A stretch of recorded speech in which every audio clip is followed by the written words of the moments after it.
Evening, everyone. It's what is it? A Wednesday night. I don't know what time or what day we're going to do this interview, or air it. But it's Wednesday night in Melbourne at the moment. We're all in lockdown, and I've got two brothers who are locked down. I'm not sure how difficult it is for them because they seem to be pretty close. Okay, maybe there is something to disclose here, but I want to welcome Ben and Nic Abels. Hey, welcome to the show, guys. Thank you for having us. Thanks for having us. You're welcome. It's going to be great fun. They're all great fun, and just so everybody knows, we've probably been talking for 20 minutes off air about all sorts of things. So it wasn't even a warm up for this. We went everywhere. but if we have to take a sip of a drink along the way, it's because our throats are getting dry. Because I think between the three of us, we don't mind a chat. I was about to say I've got a lecture tomorrow morning, so let's not make this too long. Okay, well let's promise to each other that we're not going to make this a long one, but it's going to be a good one, right? It's going to be fun. Definitely 2 a.m. Oh, 2 a.m. No problem. Okay, yeah, easy. Sounds good. Yeah, easy. I'm not sure if I've got a subscription that lasts that long, but we'll see. We'll see. If I fall asleep, wake me up. I'm sure you're not going to be boring. And vice versa. Yeah. Hey, the two of you are like Ben. You're 26. Nic, you're 23. So you're kind of in that older bracket. We started with juniors and we've started to creep into the families now. You're the third of our families. We'll get Mum in a bit later too because she's been a big part of this journey too. Yeah. We talk about Brunswick. We talk about life at Brunswick at the start. But really, what's interesting about these interviews is what you're doing. You're all grown up and people may not have seen you for a long time. I know that a lot of past members tune into these videos. So let's just start with what you're doing right now. It's in ISO. What's your life like right now? Life right now for me is has been pretty much study, a little bit of work when we got out of lockdown and just before lockdown, and a lot of ergos that involve me sitting upright and playing COD and shooting people to pass some time while I train. Well, what passes for training nowadays for me. And is ergo smart trainer ergo? Is it Zwift? Is it? It's on the Watt bike. Yeah, okay. So that's why you're watching. That's why you're playing games as well. Yeah, because I can. It'd be good if you could shoot people on Zwift. Oh, I'd love that. That'd be fantastic. Hey, that might be something we edit out, right? Yeah. Don't mention that here because that could be a good idea. We could sell that. Okay, yeah. We don't want Wes Sulzberger from Zwift or anyone like that to find that out. Okay, we'll keep it a secret, or we might just edit it out. Yeah. Okay. Right, Nic, what are you doing? Studying, back into uni this week. I'm working 2 jobs at the moment and training as well. So definitely keeping out of trouble. And it's Watt bike training too? No, a little bit on the road, a little bit on the Watt bike. Just depends on the weather and mood and working and studying when my lectures are and all that sort of stuff. So, is it frustrating that you can't go out in that big bunch ride? Because that's something I miss so much. That's like, I know for me, I'm very much a social person, so I wouldn't have picked that up. No, not at all. Not at all. I miss doing things like Tour de Burbs. Hell Ride was definitely a ride not only that was social, but gave you that good bit of fitness. But I'm also more than happy just to sort of plug along on my own, listen to podcasts, listen to a bit of music, go on for a couple of hours, and then come home. So in ISO life, podcasts on the bike and come home. But do you listen to anything in particular at home, or are you Netflix people, or you read books? Oh, I can't read. Yeah, fair enough. I love that admission. I can't read. I do know that because sometimes it takes a bit longer for the emails to get a reply. So I think that you go and get. Yeah, that's me, not you. Yeah. No, I'm definitely a big music person. Definitely a Top Gear person as well. Oh yeah, both of us. And watching old races on YouTube. Yeah. What's that new thing that you subscribe to? KO. Oh yeah. KO. So documentaries on sports. Lots of different sports as well. So. Or even just putting in the old DVD player and watching reruns of old tours, or even a couple of rebase. Yeah. Yeah. How good's SPS been the last few weeks? Really? Showing some old stages. Cadell Evans on Sunday, off to Ayres, 2011. I don't know about you, but I still remember where I was, watching that race, because that was where it could have, that stage, because that's where it could have slipped away. Yeah, sleep on the couch just over there. Yeah. we were living in Sydney at the time, and I remember texting my mate Ben, because different emotions like, oh, this is it, the Schlecks are going to get him, it's over, and then oh no, look at this, how good it is, and yes, that's great. Those memories are good. And what about you, Ben? What are you listening to and watching? And for me, when I could do a bit of serious riding, back in the day, it was listening to just music, any type of music, and do the massive rides that took me to the fitness that I had for America. But now it's been a bit of COD, watching a bit of reruns of the old cycling on the velodrome and old tour stages. But been a big favourite one has been actually watching 6 Day from 2019, 6 Day 2019. Which was the European 6 days, or London 6 Day, yeah, amazing. Have you been to a 6 Day live in Europe? Not in Europe, no. Yeah, all right. Maybe we can work it out. Yeah, we can do flight. So we'll race. You'd be the team director. Yeah, that sounds. I'm happy, very happy for that. To see you both race, I would volunteer to be team director, no problem. Yeah, all you got to do is sit there and just drink. That's it. Well, I don't do much of that these days, but I could probably stretch it. And, yeah. If that's what I have to do. Yeah, we'll twist your arm. Hey, when we were off air, we were talking about the wonderful news of the pump track approval for the velodrome, which has been incredible news, and the support and the feedback's been overwhelming. You talk about watching classic races. Are you into CX and BMX and mountain bike stuff as well? Both of us start on the mountain bikes. Yeah, actually, it's where we got a good handle of how to handle ourselves on the bike and handle a bike.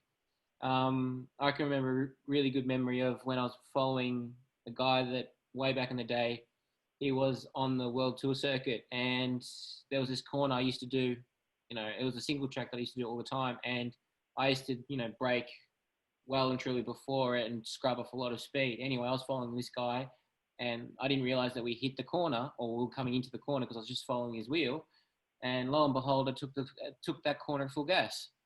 And I just, I was like, after we went round and stopped, and I'm like, oh bloody hell, I just did that at full gas. And I was like, well, what do you know? I can actually do it. So it was a bit of an eye-opener.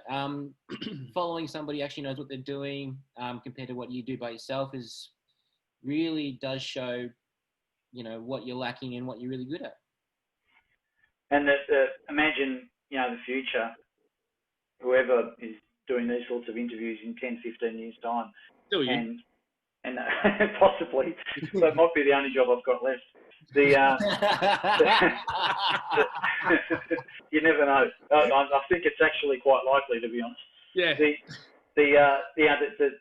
kid of today, the child of today, will be, in a short time, being able to ride junior clinic and then, get off the track and get onto the pump track and vice versa. Schools will be able to use it. I mean, those bike riders, they should be better bike riders, yeah? They should be better commuters, better cyclists in general. Yeah, very much so. And a facility like that's going to give them the opportunity to grow, to learn, and it's bloody fun. That's the main thing. Like I remember watching Hayden get on a pump track on his factor. That was fantastic watching it. Yeah. I called him the biggest kid out. Yeah, well, he is a big kid, Hayden. Yeah, he is definitely. I still remember Hayden gave me some great advice when I got my set of zips. He said, "Ag, if you're over 40, you can ride your zips anywhere." Yeah, so, exactly. That is a very fair call. Yeah. I'll turn up for a milk bar riding the zips now. I get stirred for it, but because Hayden said it's okay, then I'm fine. Yeah, it is. You're golden. He's a certified pro. You got to listen to him. Exactly. Yeah, exactly.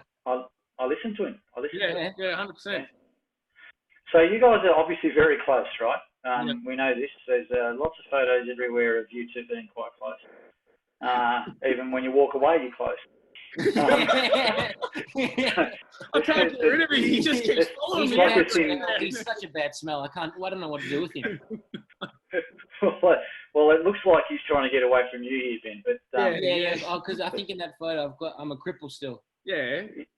Yeah. So this is strategic, right? I wanted to make sure that we didn't get any photo of you in a sling because we're quite used to it, and we can talk about that in a minute because you obviously race bikes and you've had the opportunity to race together as well. No. But as you can see, leaving that gap there, he's just done a fart, so I've given him it's like every situation in life. I go first and I go in, and then he just follows me. He just watched me make the mistake, and then he'll go around. Yeah, he'll go around. Well, being an older brother myself, I understand that. That's very intelligent, to be honest. Yeah, that's what we do. It's called the sacrificial lamb. Yeah, but the older sibling usually does that. Yeah, the other problem is that when he goes past after I've made that mistake, he points and laughs. Like, just go past. Don't annoy him. It's encouragement. It's a nice way of encouraging. You just haven't realised it yet. He's actually just been very comforting. Yeah. With age comes wisdom, I guess. So it does, apparently. My wife would argue that hasn't hit our place yet. So there's a fair bit of work to do there. So this photo does actually give us the opportunity to reverse it because Ben, Nic followed you because you started cycling first.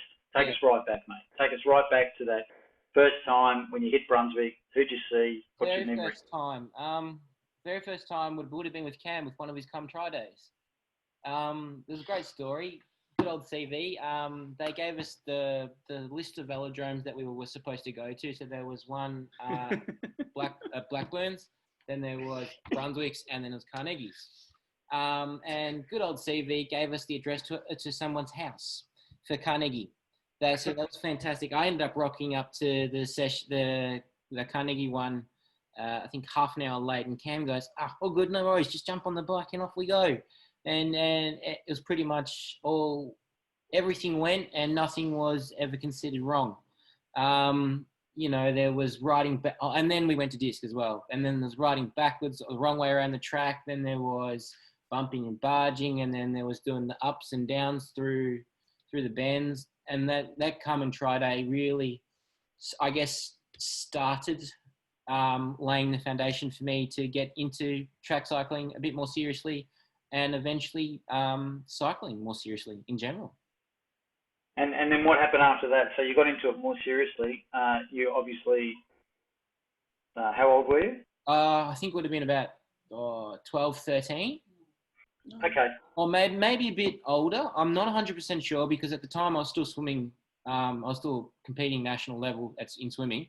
And then I know in year 10, I'd had enough of swimming, quit, and then took up cycling full time, where I went into the BBAS, which was the Bendigo Bank Academy of Sport. And then from there... Oh, geez, that's a throwback. Yeah, it was a very big throwback. Yeah. And then from there, it really kept building from there.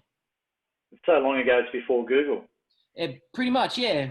I try to find old photos of me because I remember doing the school's cup Shepparton. Yeah, exactly. That's right. He had this bright orange skin suit on a bright red bike. No, it was the old felt. No. It was the BT. Oh, okay. It was the old Drapac BT frames, and it just a while ago. It was a fashion faux pas, mate. Like, it just didn't work. So, and I have no idea about fashion. I've got no clue, and it just looked horrible. Yeah, I hate to keep agreeing with you, but I agree with you on that one too. There you go. But your homework then, Nic, will be to find that photo because we can edit it in at the end.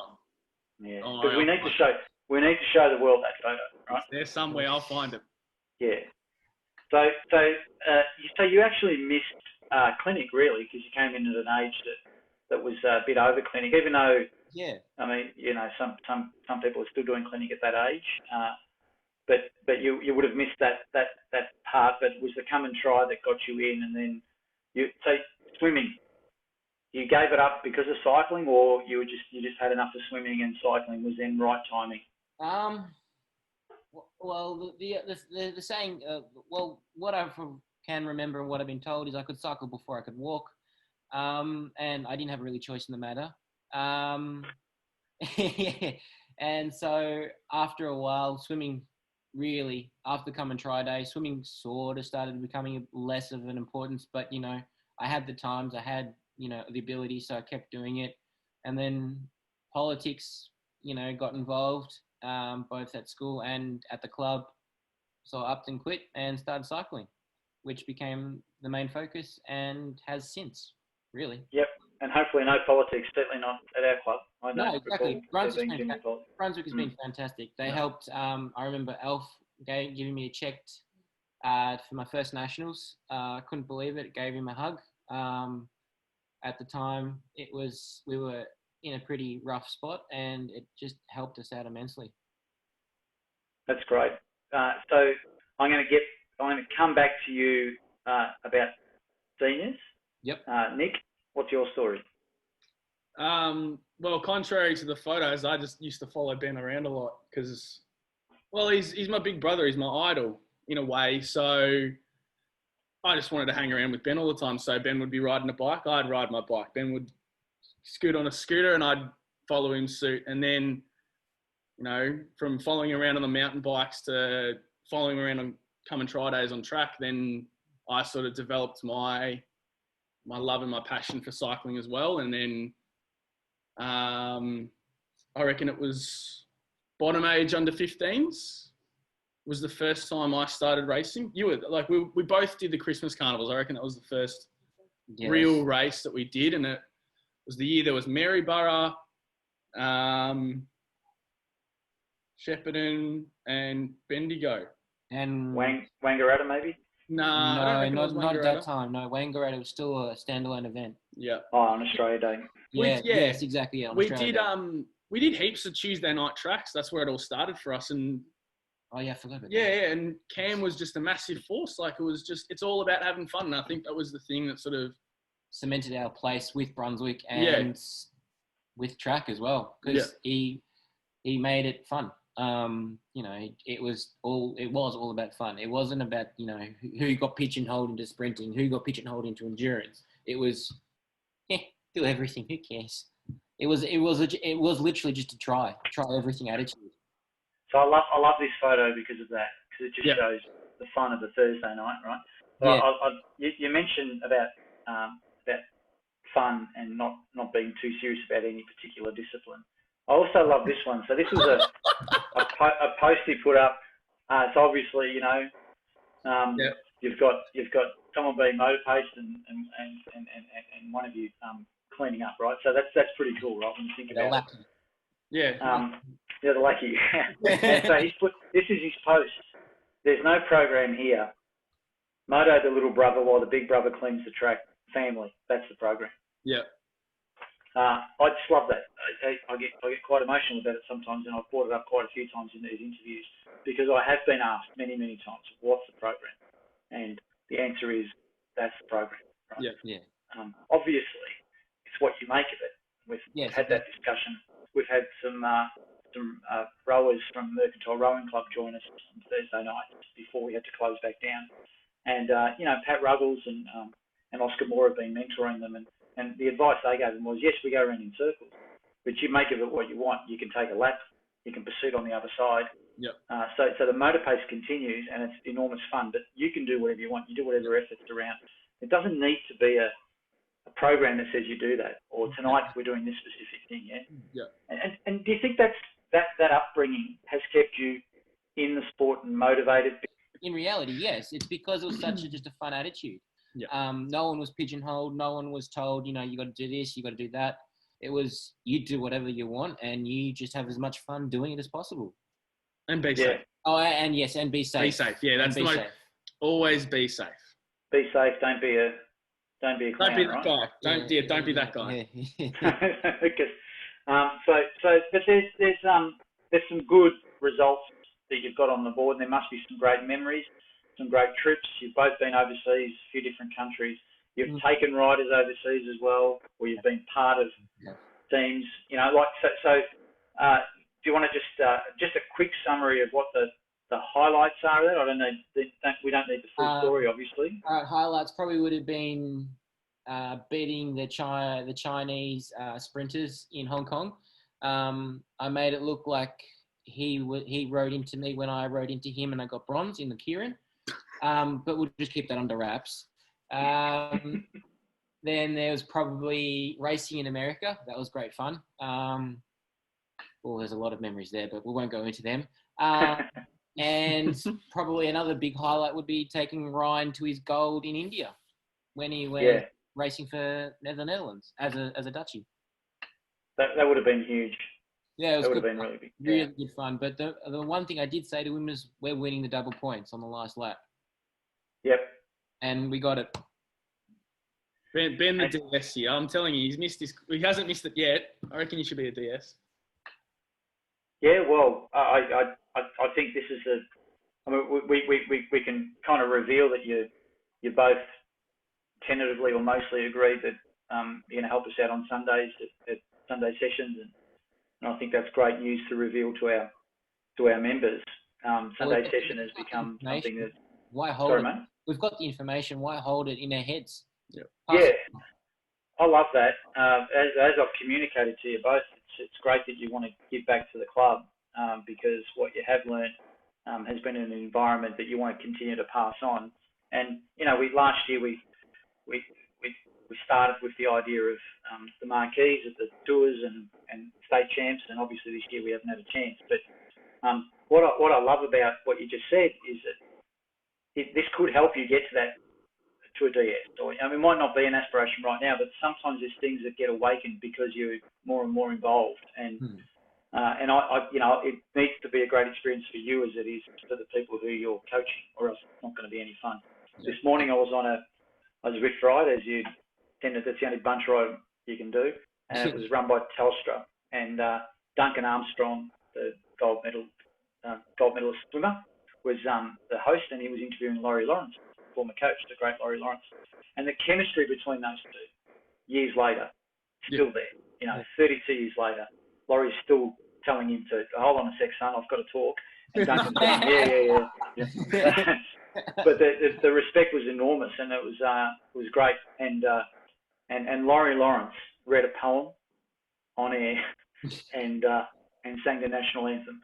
So if you're going to be a coach, and a good one, you have to get eccentric as you get older, or else it's no fun as well. You have to, wait, hold on a minute. Be quirky and, We can get more eccentric? Nah, I don't think so, yeah. Didn't think so. You're on the way. We're already there. You're definitely on the way. I think that's one box ticked, right? Yeah. Beautiful. I like it. So so Nick, with you, I put up this photo because the question I've got to ask, and that's a good photo. It is a good one because there's a throw with absolutely no one near you. You want to know why? Yes, please.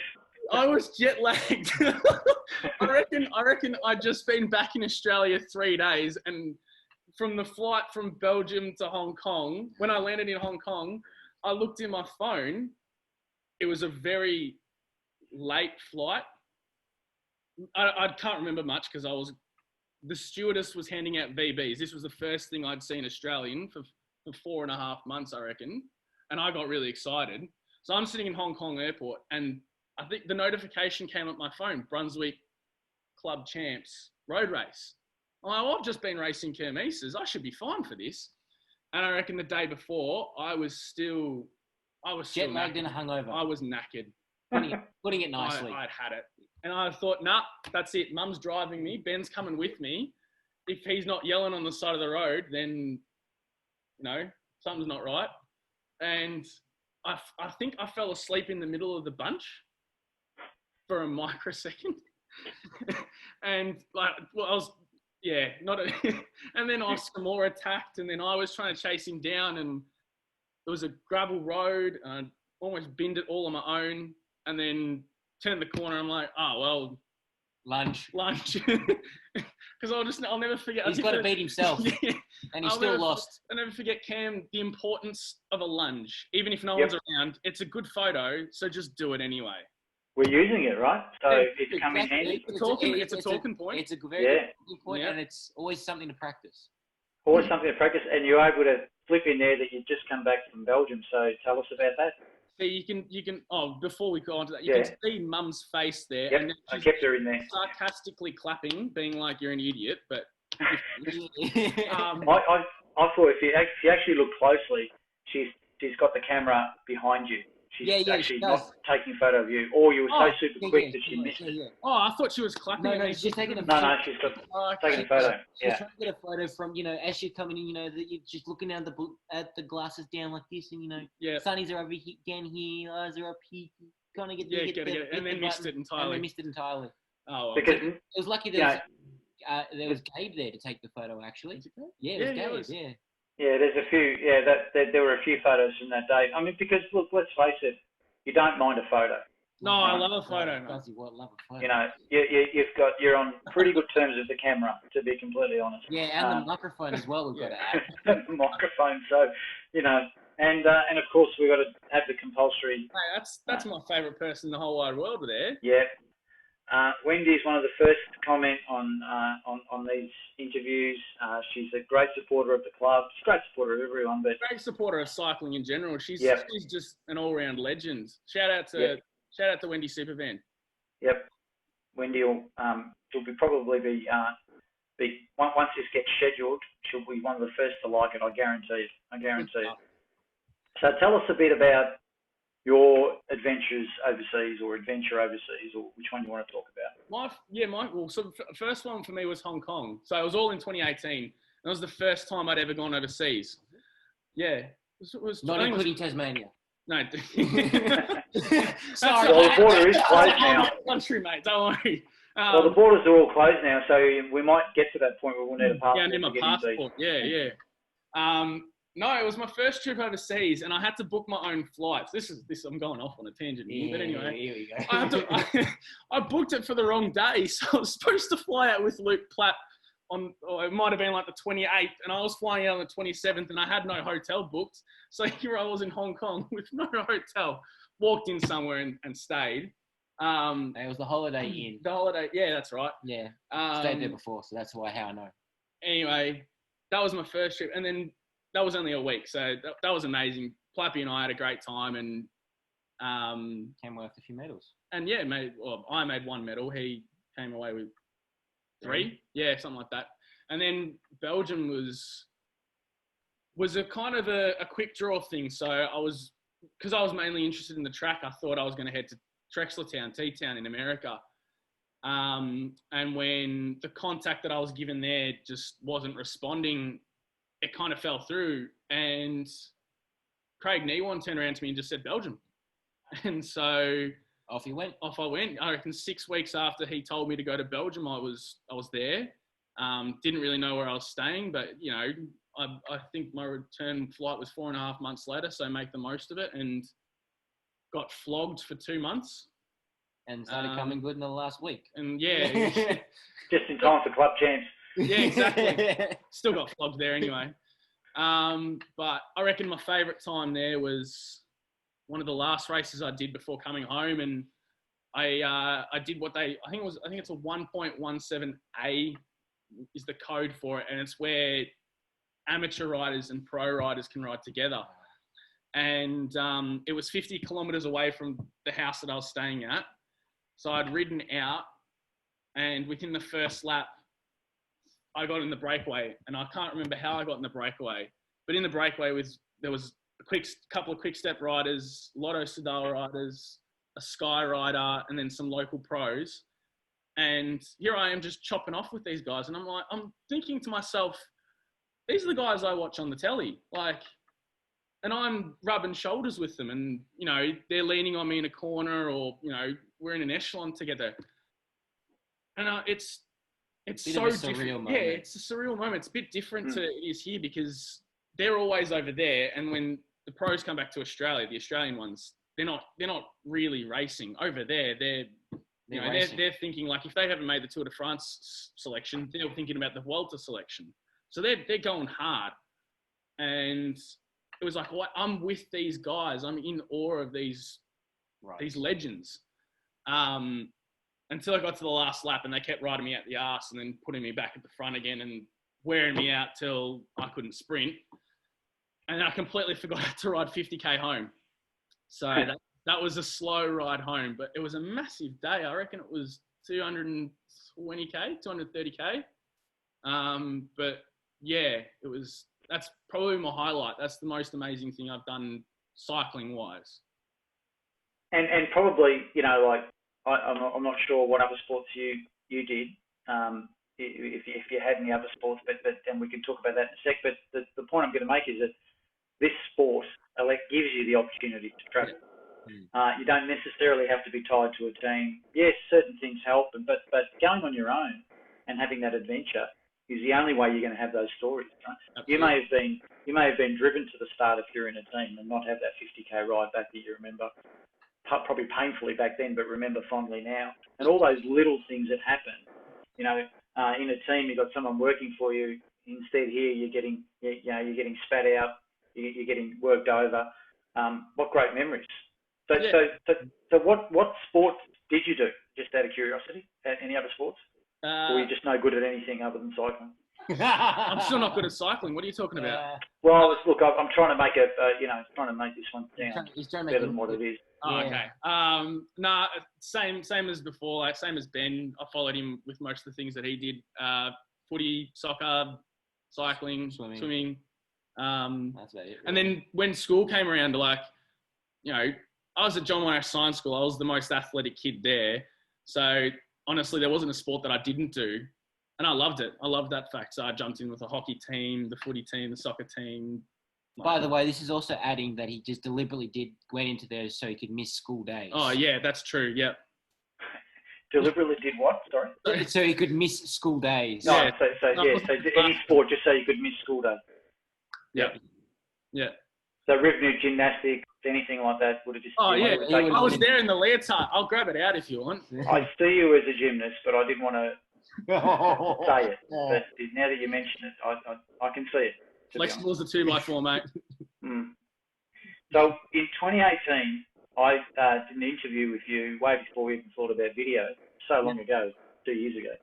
I'm going to put that up in a link because it was a really revealing interview. You spoke about your time away. Yeah. But there was a question I asked you at the end, what does success look like?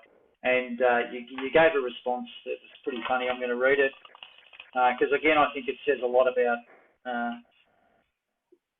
you. So my end goal is happiness. Yeah. I love my bike because it's taken me all around Australia with the NJTS, Hong Kong, and now Belgium. Met some amazing people because of it and made some awesome friends thanks to bikes. Makes me happy, and that's what I'm all about. Then you said, as for the end goal on the bike, well, I think it goes without saying. Being a pro would be pretty nice. Maybe a world championship or two. Olympic medal would be pretty sweet, and a stage win at a Grand Tour. But keeping in tune with my advice to the younger riders, which was all about being humble, and I'd have to say that I just love to take what I've learned and show others. So that if I don't make it as a pro, maybe another rider from the club or Victoria or Australia can use my experience and take it to new levels. And at the end of the day, that's what makes me happy. Now, 2 years ago, you were 21. Yep. I've got to say that's really impressive. And your digital footprint is real. So, you know, people will look at that and you'll look back at that at a certain age and go, yeah, I was thinking that way. And so when you're coaching, no one can call you a bullshit artist because you're not practicing what you preach. You've always had that philosophy. Yep. I'd love to think that the club's played a part in that, but I also think it's time to wheel mum in now because I reckon Adriana's had a lot to do with this too, about the way you two handle yourselves and she's complaining now. She's complaining now, eh? Don't complain. It's all right. But it's not about me, it's about them. But it's about family. Well, it's about family, yeah. Oh, I've got a nice warm seat. Oh, See? That's why we took our time. How are you? I'm not bad, thank you. How are you? Good. How's the ISO life for you? Mine's Three Stooges here. it's been different. Like I have had to work through. I mean, most people have had to work from home, but I've had to for the last couple of weeks, we've been going, well, since school went back, I've gone in as well. So for us, I've got senior classes, and so all my teaching was originally online, and that has been a nightmare. Nightmare, not because the kids weren't there or they weren't doing anything. It's more the fact that they were there every single day, every single lesson. It was like a normal class. And I'd get out at the end of the day with my eyes that were sort of falling out of my head. And it was pretty difficult. But you know what? I think you just make the best of what you've got. And if this is how we've got to go for the next little while, then we do it. We do it and get over it. And hopefully, fingers crossed, we don't get it again. Well, no one's going to disagree with you. We have to do the right thing, and it's isn't it great from a teacher's point of view how it's taken something like this to get people to actually respect what you do. Thank a lot you. More. Oh, I mean, as you know, Connie's a teacher too, and we talk about this all the time. Just people. I may have done this as a joke in the past too. Talk about long holidays and all that sort of thing, and we tend to just take it for granted that it may or may not have an impact on you and how you think. But it's been amazing that you've really got a lot of due recognition as a lot of people who are on the front line as well have. So congratulations for staying sane and for having a vocation like that that's so dedicated. And yes, these two have just sat behind me and said sane. I don't know. That's a very questionable statement. With a pair of these two, there's no way you can stay sane. Yeah, and it's amazing that that they've come out so bad. I don't think it's got anything to do with you. No, you should be proud of them. Yeah, you must be very proud of them. Yeah. Well, more so that one, not this one. Yeah. You know how it is. Like some days it's really good, and oh wow, they're mine. Other days it's like, who do they belong to? Seriously, mine. You got to be careful what you wish for, though. Like, so again, I was talking to Connie, and she said, two things I wanted was to see more of Vanessa, and for Nathan to get a job and work. And she said now he's got a job and he's never home, and I see Vanessa too much because he's home. So you got to be careful what you wish for, right? You do. But they get to a point where you've gone, do you see, this is my house, my rules. Can you see that door?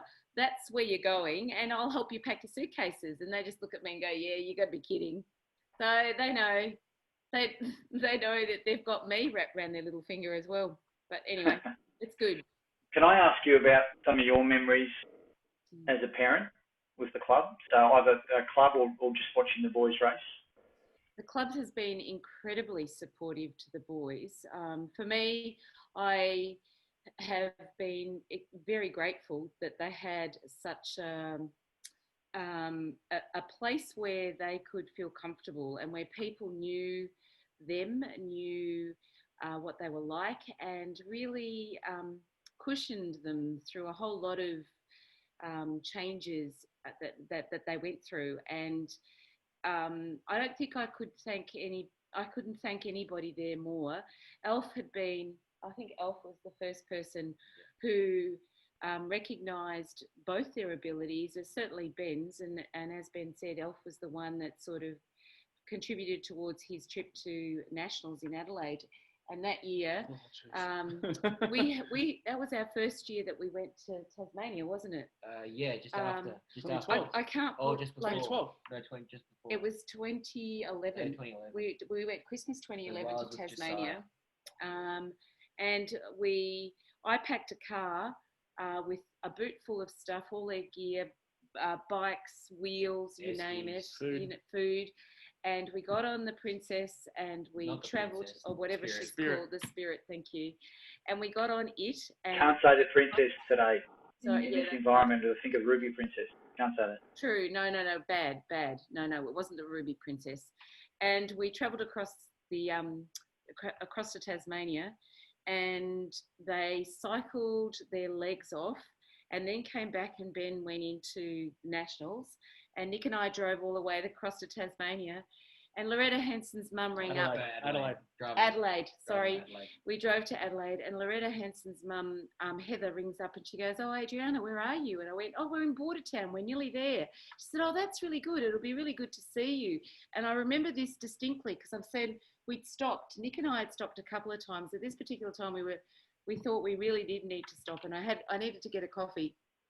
So we stopped, got the coffee, and it's hot, like it's stinking hot. And we're driving along, and here's Heather talking and saying, "Oh, that's really good. I'll see you when you get here." When we got there, the next day, she told me the reason why she rang was because he had raced and had come sixth in the kilo. And I've just gone, "Oh no, I missed it." But it's okay because then I guess that was the first experience or Tassie was the first experience. But then there was all of these. Like I wouldn't give that up for anything. I travelled everywhere with them, enjoyed every single minute of going to all the places that we went to. Some of the places that we had to stay at were really shocking. We've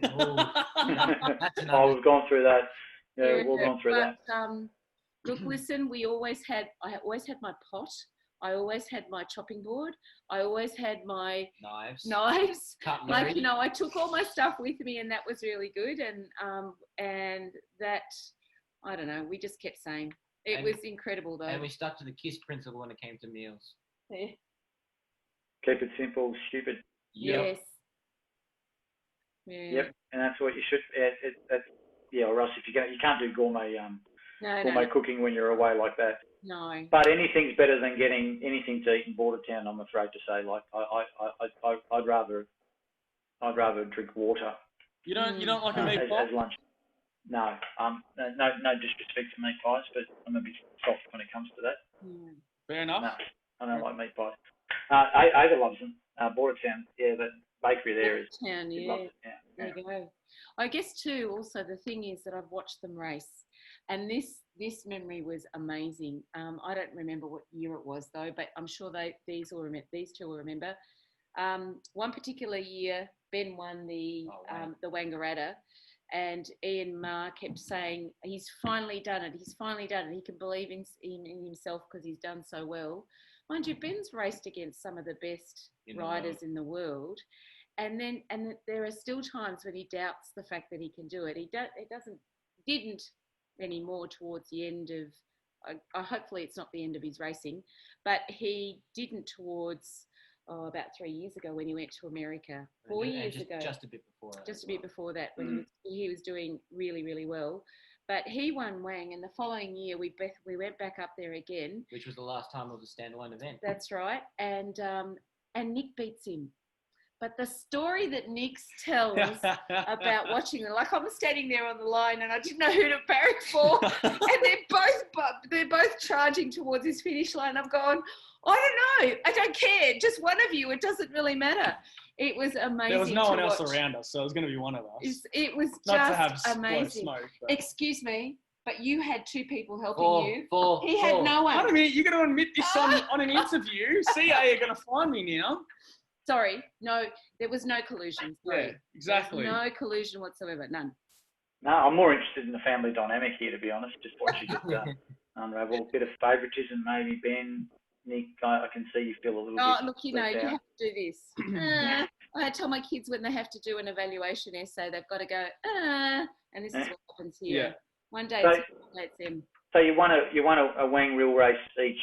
Yes. Yeah. So consecutively. Technically, I won 2, but I got dogged out of 1. He'll never forget that. Honestly, let's let it go. It still ended up with the BT. There you go. Oof. I don't really want to get into a counselling session here. If it's okay, we'll probably leave that one. Done enough of those things. But in a nutshell, great memories, yeah. And you mentioned too, Adriana, that you hope it's not the end of Ben's racing career. I mean, obviously Nick stays on the bike, loves it. We get him to the club often. It's hard these days because the microphone and photo opportunities kind of take over from racing. Oh no, at least I've got a career after cycling. Yeah, absolutely. Yeah, I mean, you spoke about Ian Maher. You could be the one calling. Yeah. And modelling and commentary, like modelling. Yeah. Look at me. Like, yeah. the modelling career was a question that I had in reserve just in case we ran out of things to talk about. but so you're doing it, and Ben, does that give you motivation? You mentioned the ergos, and you wouldn't be doing it unless you had some aspiration to do something on the bike. And when we say something, it doesn't really mean that you should set a bar up here, because there's little steps, but for most people, they're happy just being able to compete again. Yeah, I guess. I would say that probably I know it's going to take a while to get back to where I was just before the hit. It's different now. It's very different.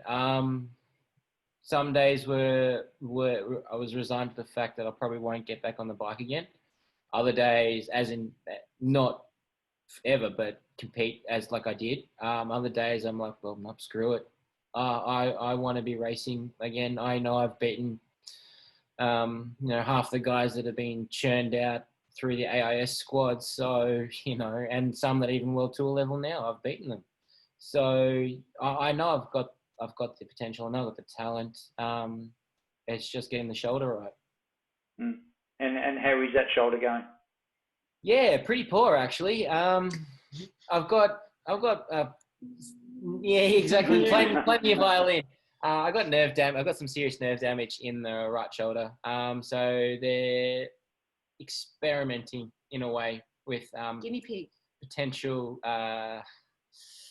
fixes or ways to help the nerves calm down so that I'm able to strengthen to a point where I'm not in as much pain or getting as much flare up as I am now. Yep. Well, good luck.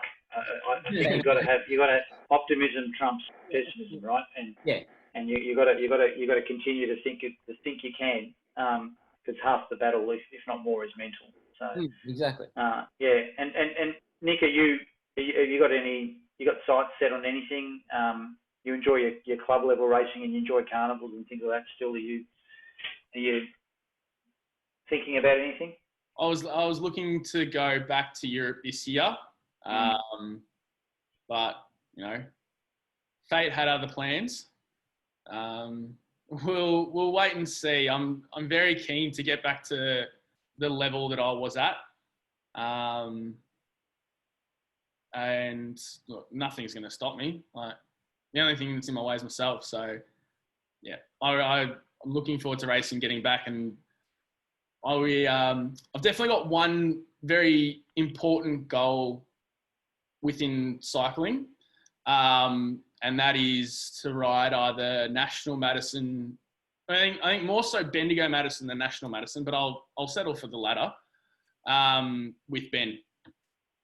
Can I be the manager for that one too? Yeah, 100%. Hey, you can have to fight me for it. Oh no, we can have two of you in the middle. We can come to terms. Yeah. Okay. But the most important part of that is, and the condition is, we have to be wearing the Brunswick kit. Yeah, that would be awesome. Yeah. So that's the most important thing to me in my cycling career. Yeah, that's wonderful. Well, I think if you both want it, you do everything you can. If it works out, great. If not, you did everything you could, right? That's exactly. It's another thing that Laurie Lawrence said today. He said it's not actually about winning. It's about knowing that you left nothing out there. Exactly right. Yeah. Yep. So in wrapping up, because I think we've kept to a pretty good time, because we can all talk, and now that we've added Adriana, we can certainly all talk. So definitely. So it's been great to have you. So stay here till the end now.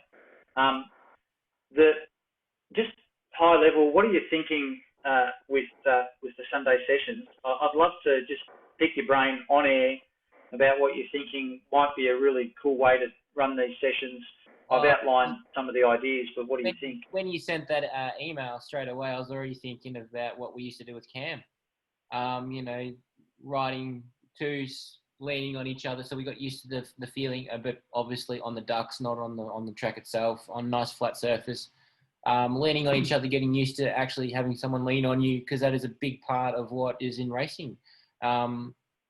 I know from Nic's and my perspective that we've done a fair bit of leaning on people and we've been lent on ourselves. It's a good intimidation tactic to try and get a position that you want. And that was one of the reasons, one straight away was one of the first things that I thought of was getting these kids to learn how to lean on each other. Another one was the ability to actually touch wheels and not fall off. That's a hard one. But if you can do it, it's actually a pretty good one to do. You wouldn't start with that. Yeah, let's put all these kids out there. First time, never ridden on the velodrome. Boom, off you go. That's the worst it's gonna get. No, that was more thinking. That's as we progress. That's something in finer detail. Nic, you got any ideas? Yeah, Madison's. Oh my God. Yeah, okay. That's you're up to the top. Yep. No, so yeah, okay. I think because for me, as like looking at as a spectator point of view and as a cyclist point of view, Madison's is the most exciting part of the sport. There's track cycling, at least for me. Yeah, definitely. And Brunswick's got a great history with the Madison. We've always got those in summer, the Saturday Madisons. Cam's got all the jerseys. And it's a free for all. And it's great fun, and it's amazing. Like it's very inclusive. Yeah. And because it's Brunswick, we can make up the rules as we go along. Yep. Exactly right. Yeah. Exactly. I think the great man Alf Walker would be looking down, being very, very proud, great pride. I know that Dave would too, because we've used the word fun a bit, and Cam especially, knowing that his influence hasn't gone unnoticed. And he's still, like tonight, sent me a photo. He's still out motor pacing out there on the Bellarine Peninsula. Oh, there you go. Just unbelievable, right? So, he's so committed, and it's great to see a group of people that want to remain committed. And let's just be very, very clear that you approached me about a year and a half ago about giving more to the club. It wasn't me who approached you or anyone else. It's you two. As you do a lot of things together, it was both of you that instigated it, and open arms, because that's the sort of thing that we want. And that welcoming attitude is something that we want to pass on to everybody. So when a little kid joins at 3, 4, 5, 12, 15 years of age, whatever it is, or somebody who comes into the sport like a Nathan Elliott at 18 gets to be part of that same culture and the same learnings. I'm going to wrap it up. Just want to ask you to finish off yourselves, and just we've been doing this a little bit where I've just asked people to sign off, because Zoom calls are really interesting, right? I was informed a couple of weeks ago that a good way to end it is to put your hand over the thing, and everybody did it. There were about 15 people that did it, and I thought it looked ridiculous. So this is not a Zoom call; it's an interview, right? It just happens to be on Zoom. So some parting words, things you're looking forward to post ISO or as soon as you can, and just brunch. Have a go each. I was thinking sausage sizzle.